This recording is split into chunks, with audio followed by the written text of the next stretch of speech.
The acid tank hissed a low, bubbling growl that made every alien cadet step back. "Do not touch acrylic acid," Instructor Selvar warned. "It vaporizes flesh on contact." The class nodded fearfully. Then Caleb Rivers walked up, frowned at the glowing tank, and dipped a finger to check the temperature. Every alien screamed.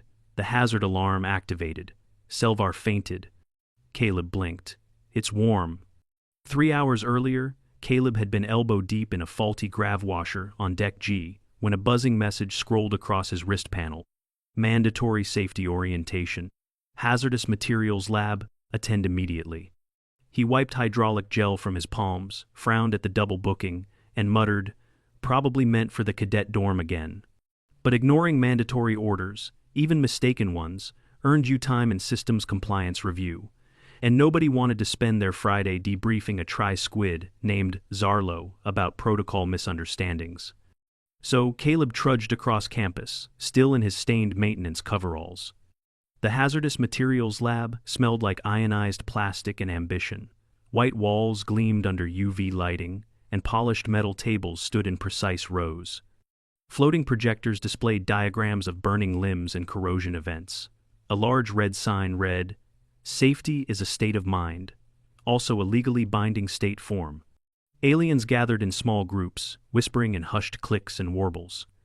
Species from across the quadrant, the lavender-skinned Vryn with their sensitive dermis sensors, the hexapedal Arnoke balancing warily on the non-conductive floor, and even a lone Eltheri who carried her own pressurized air bubble just in case someone sneezed acid by mistake.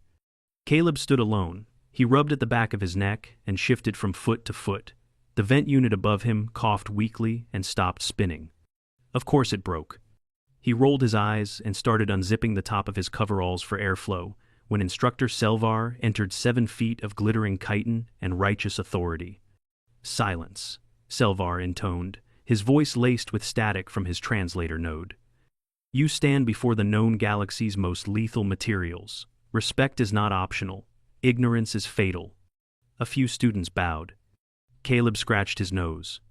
Selvar's antennae flicked toward him, but the instructor moved on, dragging a tall containment cart into the center of the room. The class leaned back as it rolled to a stop. One cylindrical tank stood at its center, glowing faintly with blue-green light. Inside, viscous fluid churned with eerie consistency, tiny bubbles climbing endlessly toward the surface, like spirits trying to escape. Selvar drew a stylus across a data slab. "This," he said gravely, "is acrylic acid." The words landed like a thrown knife. Even Caleb felt his stomach clench. Acrylic acid is unstable, aggressive, and non-negotiable. It ignores most barriers, devours organics, and produces vapor so corrosive it once melted an entire moonbase's medical wing through 5 layers of hull plating.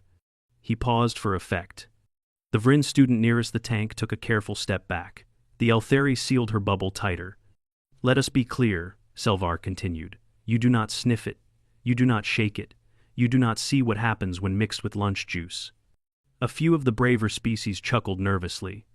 "And," Selvar said, voice deepening, "you never, under any circumstances, touch the tank." He tapped his stylus, and a floating chart appeared. Chemical Resistance Index by Species. Humans sat near the bottom, just above the sponge-based Lakiri. Laughter buzzed through the group. Low epidermal density. High nerve sensitivity. Minimal dermal shielding. Selvar read aloud, his tone dry. Statistically, human tissue liquefies faster than any other intelligent species present. Another wave of giggles. The Arnoke chittered something that made his friend snort through 3 nostrils. Caleb stared at the chart, lips twitching. He leaned toward the Vryn beside him. "We also invented anti-itch cream," he muttered. She blinked, confused. Selvar moved to the cart. "Observe now as I carefully expose the tank's containment latch. This is purely visual. Do not—" A small hissing escaped from the vent seam behind Caleb. He blinked. Warm air brushed his neck, then hot. The lab's environmental systems were ancient, and someone, probably his own maintenance department, had rerouted the coolant lines again. Sweat gathered under his collar. "Approach, unless instructed," Selvar was saying. But Caleb wasn't listening. He squinted at the tank, noticing a faint shimmer near one of the welded seams. A single droplet, thicker than water, glossier, oozed from the upper ridge. It clung to the tank's edge like sap from a wounded tree. Was that a leak? "Do not touch the tank," Selvar repeated, sharper now. "I repeat." Caleb took a step forward. "Human, stop." Every head turned. Selvar's stylus dropped. Caleb had already reached out. He tapped the tank with a fingertip. No burning, no sizzling, no pain. Then before anyone could stop him, he reached higher, dipped his index finger into the small droplet of acrylic acid rolling down the seam. The world paused. Alarms activated instantly. Crimson warning lights spun from the ceiling. Biohazard shields shimmered into place. 2 cadets screamed and dove behind a prep table. Another smashed the med emergency button, releasing a whirring fleet of drones from the ceiling. The Eltheri fainted inside her bubble. Selvar let out a sound somewhere between a war cry and a faint and collapsed sideways. Caleb held his hand up, blinking. "It's warm?" he said, confused. Then, casually, he flicked his hand twice and wiped his finger on the side of his pants. One of the drones began screaming in binary. The med unit zipped forward, scanning his hand from 30 angles. A screen displayed epidermal status, structurally intact. More drones circled. A large one sprayed a containment mist around his arm. Another tried to inject him with 6 needles at once before recalibrating for human anatomy. Caleb took a step back, swatting them away. "Hey, I'm not even singed." One of the Arnok cadets was hyperventilating. The Eltheri bubble rolled toward the exit on autopilot. Selvar's limp form twitched once. Finally, the lab door slammed shut, locking down with a series of metallic thunks. Caleb looked around. "What?" he said. "It was leaking. I just wanted to check the temperature." A voice over the intercom cracked to life. "Medical team inbound. Human subject remains conscious. Recommend full toxicological analysis." A second voice, more bureaucratic, added, "We are also filing an incident report." Again. Caleb sat in a transparent exam pod an hour later, arm extended under a scanning arch. A bored med officer tapped through results. "No necrosis, no burns, no nerve degradation," the officer muttered. "You should be melting. You sure you touched it?" Caleb raised an eyebrow. "Want me to do it again?" "Please don't." Dr. Yirex, a tri-lobed chem-bio specialist, stood nearby with 6 eyes locked on a magnified image of Caleb's fingertip. "Remarkable," he said softly. "His skin oils contain trace proteins with temporary hydrophobic layering. It acts like a barrier, for a few seconds anyway." "Wait," said the med officer. "You're saying humans are resistant?" Yirex shook his upper lobe. "Not resistant, just unexpectedly slippery." Later that day, back in the lab, Selvar clutched a thermos of calming extract. "We will be updating the safety protocols," he announced. The class sat very still. A new section will be added, Section 9C, under Species Exceptions. He turned and stared directly at Caleb. Humans are now designated biochemical outliers, unpredictable resistance levels, prone to touching things. Caleb grinned. "So, is that tank off limits, or can I fix the leak?" Selvar's hand trembled. Someone caught him just before he fainted again. There was a new sign outside Lab Bay 4 by the next morning. It read, in 3 languages and 2 dialects. "Caution, human entry may void standard chemical predictions." Caleb Rivers stood in front of it, chewing a protein bar. He tilted his head. "That's new." Behind him, Selvar's manned antennae twitched as he approached with an exhausted gait and a set of fresh lab access codes. "This is not an endorsement," Selvar muttered. "I'm just here for a wrench I left." Caleb pocketed the bar wrapper and wandered in. Selvar hesitated, then followed, flanked by 2 cadets holding portable isolation shields. One of them was the purple Vryn from yesterday, still visibly shaken. The other was a tall, hawk-faced Dolari who looked like she was ready to physically restrain Caleb if he so much as breathed in the direction of another chemical tank. "I assure you," Selvar said wearily, "yesterday's incident is now part of an ongoing Academy investigation. 3 interspecies reports." and a medical anomaly study currently being peer-reviewed by 10 xenobiologists. Caleb leaned over the table where the acrylic acid tank had been. "So," he said, "is it true I'm now officially listed under unpredictable species interference potential?" The Vryn flinched. The Dolari replied without expression. "You were also added to the Restricted Substances Advisory, right between raw neodyne gas and lightly agitated Morvian larvae." Caleb scratched his chin. "That's gotta be worth something." Selvar's eye membranes darkened. "It's worth paperwork, mountains of it." Across the academy, the incident spread like plasma fire. Some claimed Caleb had been genetically modified. Others insisted human skin was secretly armored with ancient Earth fungus. A few rumors speculated he had simply never felt pain at all. The truth was far simpler and infinitely more frustrating to the science department. Human skin oil, slightly alkaline, variable per individual. In Caleb's case, rich in trace compounds that formed a temporary buffer between his epidermis and the acid. Temporary. Not protective in the long term. Certainly not enough to justify what happened next. But logic rarely stood a chance against myth. By the second day, alien cadets were filing into their dormitories with revised chemical resistance charts. A new footnote had been added beneath the human, low tolerance rating. Outlier observed. Do not generalize. Or touch. An Eltheri posted a petition to have Caleb banned from labs containing any reactive materials. It gained 312 signatures in 6 hours. The Academy's security AI labeled him with a non-lethal proximity warning. Maintenance issued him a fresh set of gloves. Caleb left them in his locker. The biolab summoned him next. Dr. Yrek stood in front of a full-body dermal scanner, looking as though he hadn't slept since the incident. "Sit." Caleb sat.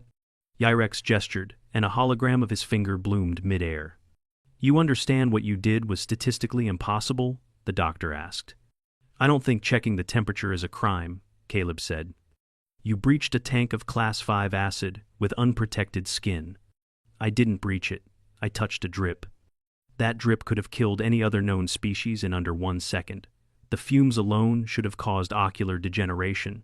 Yet, you," Yrek paused. "Reported slight warmth, no redness, no neural disruption." Caleb raised his hands. "Look, I'm not saying it was a great decision. I was hot. The vent was broken. I thought the tank might be radiating heat. You thought a lethal acid containment unit was malfunctioning and your instinct was to poke it? I'm a maintenance tech. That's how I diagnose things." Yrek pinched the bridge of his uppermost nostril. "Fine, then help me understand this." He pulled up a chemical resistance chart showing a simulation of the acid reacting with various oils. Most displayed a reaction time under 0.4 seconds. Caleb's sample? Nearly 3.1 seconds before chemical penetration. Still lethal, eventually. But time mattered. You shouldn't have walked away with a hand. You should have walked away in a containment bucket. Caleb shrugged. "Maybe I'm just built different." The door hissed open behind them. A new figure entered, tall, glossy-shelled, and very official-looking. "Commander Farn," Yrek said flatly. The commander's eyes flicked toward Caleb. "We're here to assess the liability of your biology." Caleb looked up. "You're gonna sue my skin?" Farn didn't blink. "You're being transferred." "To where?" "Back to the hazard lab." Selvar nearly overturned his stabilizing stool when he saw the orders. "You're assigning him here? Again?" Farn nodded. "He's the only one who can approach the acrylic unit without a grade 4 suit. We need someone to patch the leaking valve. No one else can get within 2 meters without corneal damage." "There are drones for that," Selvar hissed. "Drones melt." "He doesn't." Caleb returned with a toolbox and an old Earth song playing quietly from a speaker clipped to his belt. The lab was cleared out protocol for dealing with live acid leaks. The tank sat in its corner, now slightly scarred from the initial chaos. That same glistening seam, still oozing slowly. Caleb walked up to it, whistling. "All right, buddy, let's see what we've got." Selvar watched from the sealed observation deck, 3 layers of glass between him and the madness. Caleb wiped the surface clean with a neutralizing pad. He gave it a moment. Nothing fizzed. No smoke. Then he slid the tool panel open, and reached for the latch. The acid hissed in its container like it remembered him. He ignored it and started working. Minutes passed. Selvar stared in disbelief as Caleb crouched, adjusted the torque wrench, tightened 2 bolts, and resealed the edge with a press weld patch. No screams, no alarms. Just a human, fixing a tank of death juice like it was a leaky kitchen pipe. When Caleb finished, he stood up, tapped the tank lightly again out of habit, and nodded. All patched. Selvar turned away and whispered, "Unbelievable." The incident made the front page of the Academy's internal network. Human fixes acid tank bare-handed, again. The comments were wild. Why does he keep touching it? Are we sure he's not a weapon? I heard humans don't feel fear unless the threat is tax-related. Should we test the others? It took half a day before security intercepted a group of enthusiastic cadets, cornering another human to ask if they could dip a finger in acid too. The Academy held an emergency seminar titled, "Human Risk Assessment, How to Tell If They're Joking." Selvar was asked to speak. He stared at the audience for 10 long seconds before beginning. "There is no known protocol," he said, "for a species that willingly touches acid to determine if it's warm." A beat passed. Update your assumptions. 2 days later, Caleb was back in the lab, checking on a few older containment units for signs of stress. The Vryn cadet who had originally laughed at the human's chemical resistance score stood in the doorway, watching nervously. She cleared her throat. You're not scared?" Caleb looked up. "Of what?" She pointed at the aged tank near him, labeled Class 3 Neural Disruptor Agent. It's still active." "Yeah," he said, "but the leak sensor's showing normal levels." "Still, you don't feel the urge to run?" Caleb chuckled. "Where I'm from, if something's hissing, glowing, or vibrating, you unplug it, poke it with something, or yell at it until it behaves." She stared, horrified. "I think I will remain over here." Caleb nodded, tightened a cap, and stood. "Probably for the best." She hesitated. "But, thank you, for fixing the acrylic valve. If that leak had grown—" "No problem," Caleb said. "Just doing my job." Behind them, another acid tank let out a sharp plink. Both turned toward it. The Vryn backed up instantly. Caleb squinted. "Hey, still within parameters."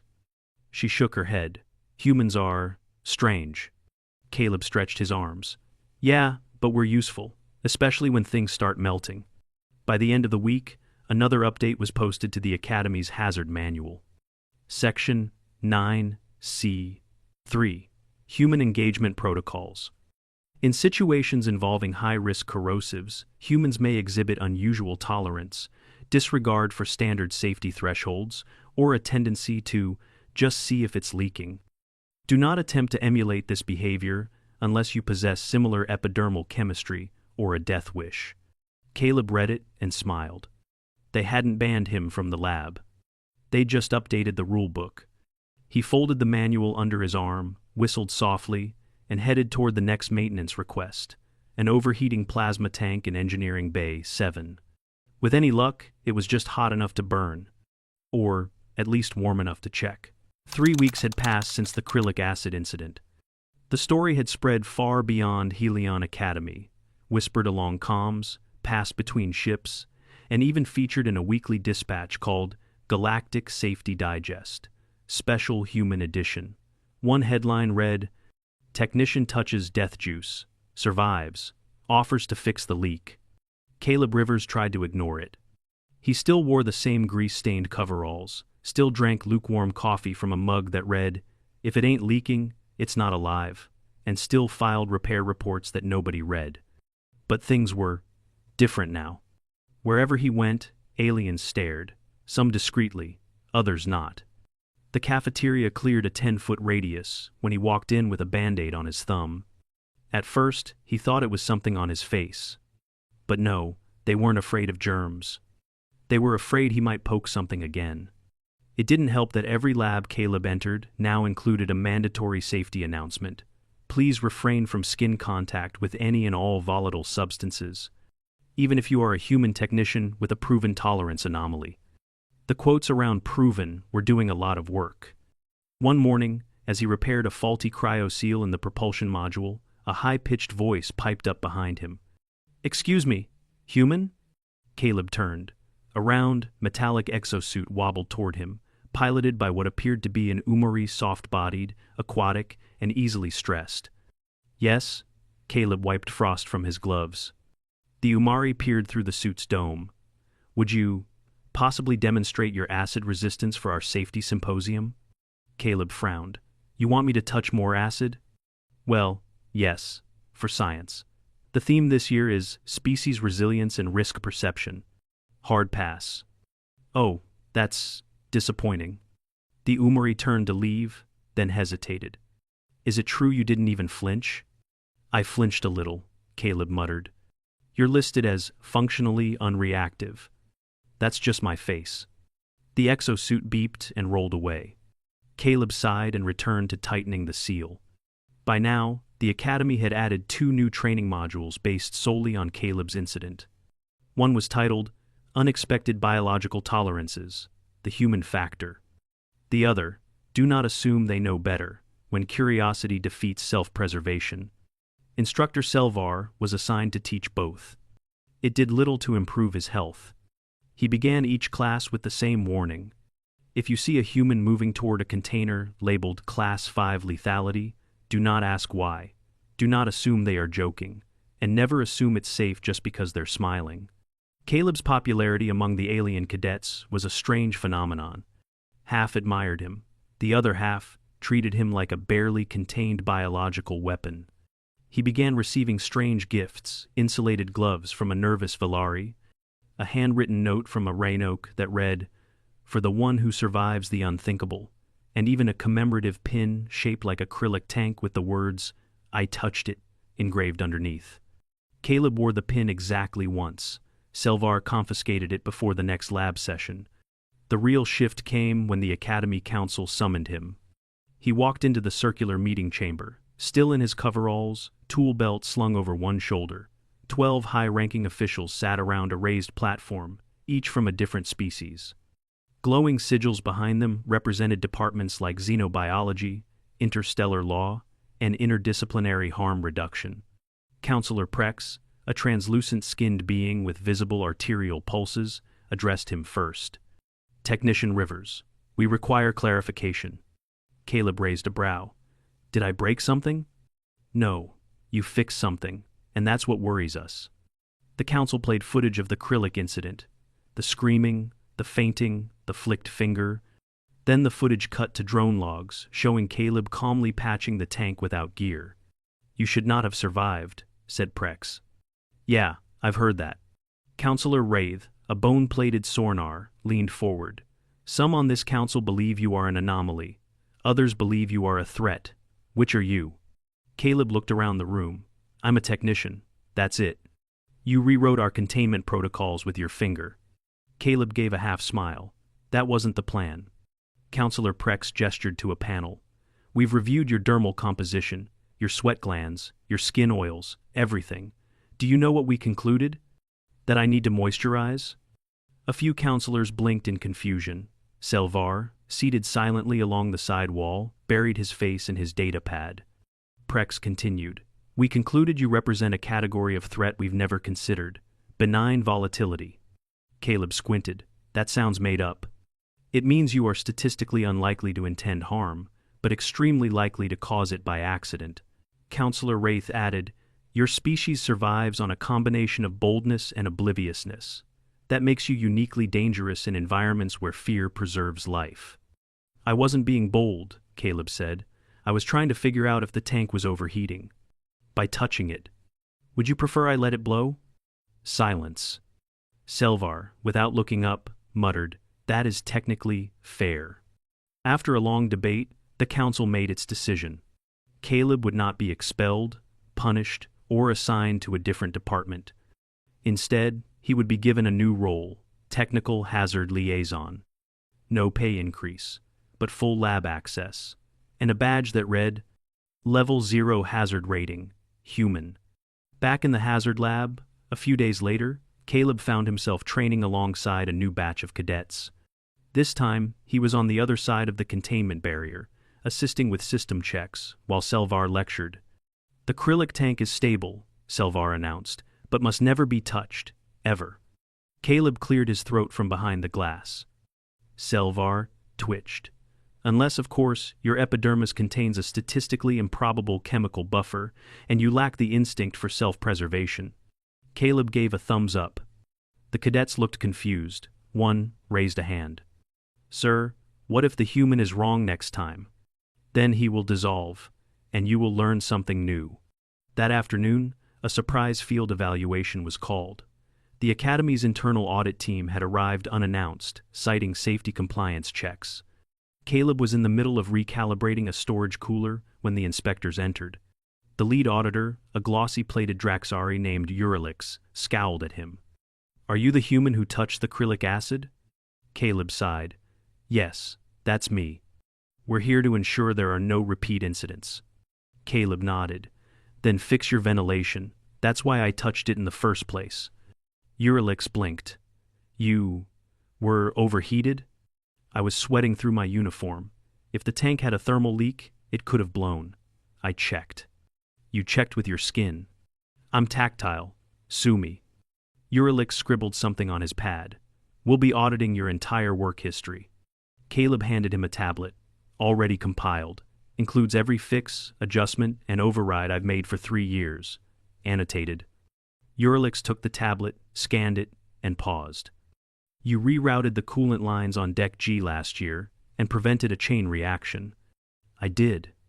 "And you replaced a failing power coupler under active radiation warning? With shielding and snacks. It took 6 hours." Uralix looked up slowly. "Why aren't you an engineer?" Caleb shrugged.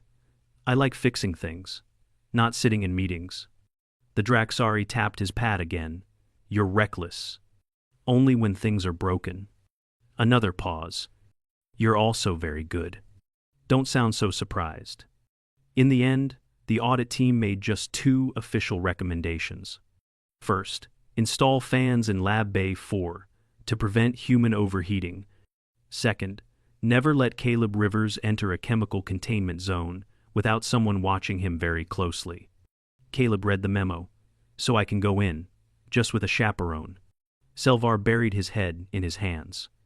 That evening, Caleb walked across the upper deck, watching the stars shift beyond the transparent ceiling panels. A voice behind him said, "You're the reason our interspecies insurance premiums went up." He turned. The Doleri cadet from before stood with her arms crossed. "Sorry," he said. "Tell them I'll touch something cheaper next time." She shook her head. "You terrify everyone." "Because I poked a tank?" "Because you survived." Caleb looked up at the stars. "Is that really so bad?" She was quiet a moment. Then, almost grudgingly, "No, but it's confusing." He glanced at her. "You want to understand it?"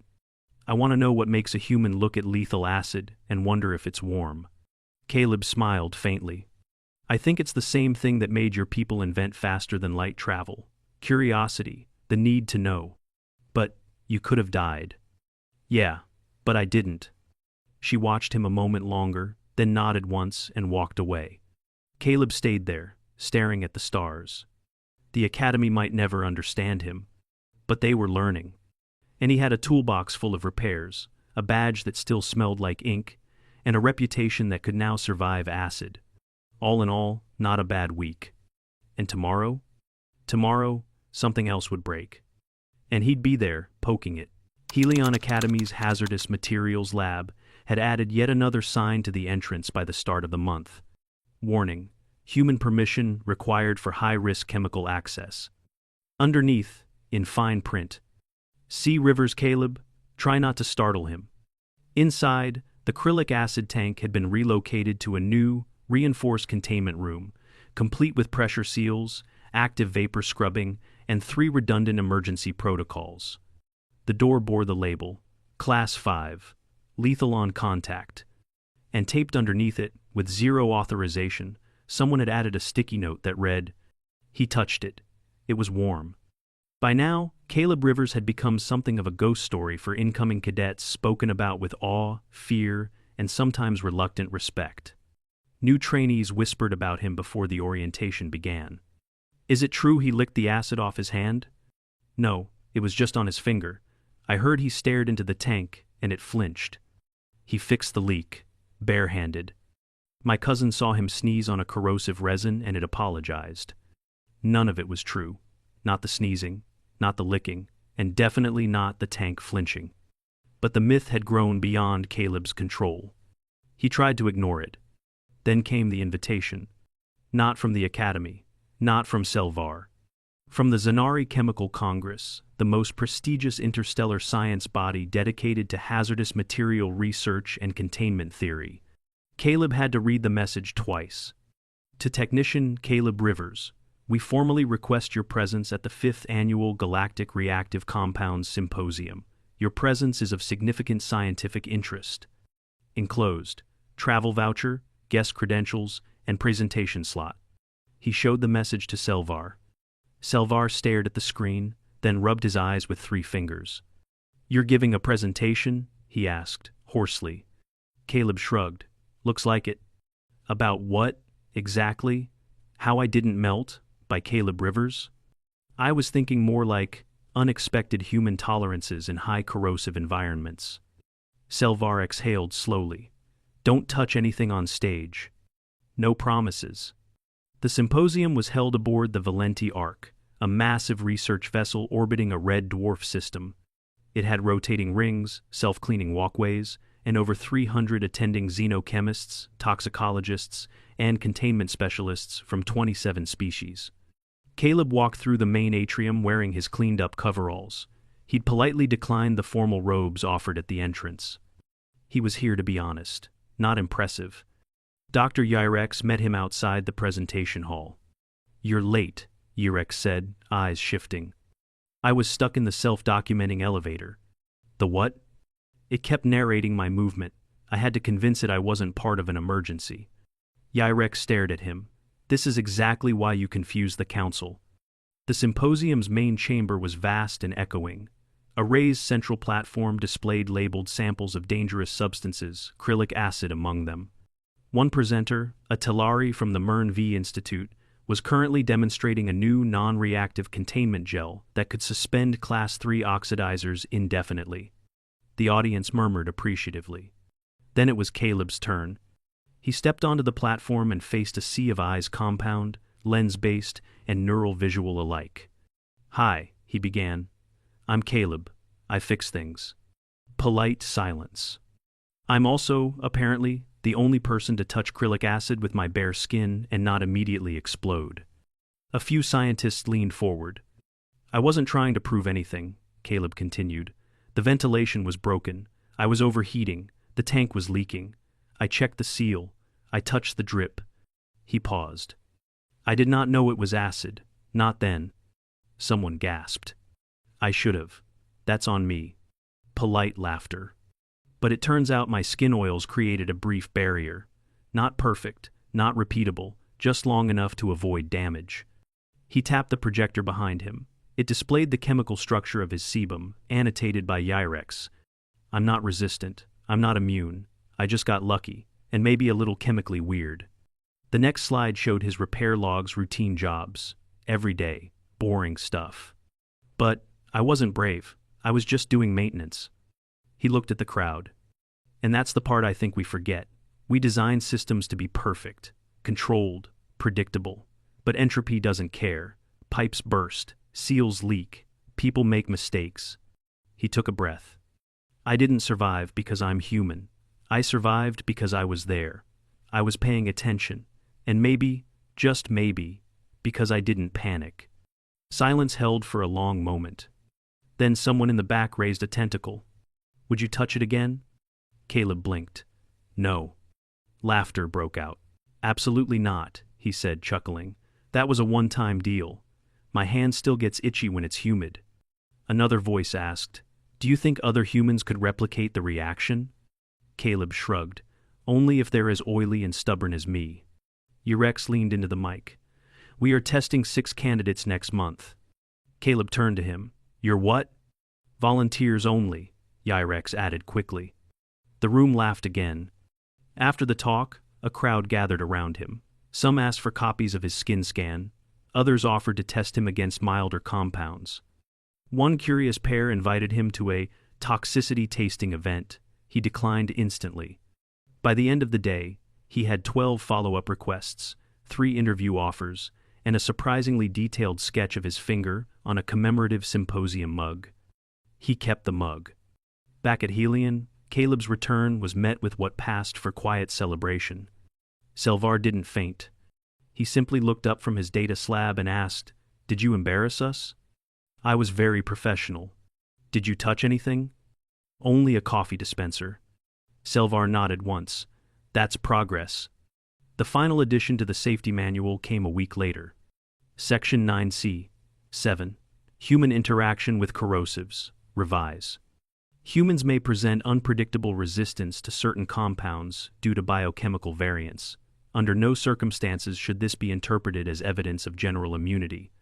Casual replication of their actions is strongly discouraged. If a human technician is observed interacting with volatile substances directly, do not intervene unless visibly injured. If they are, Caleb Rivers, assume there is a reason.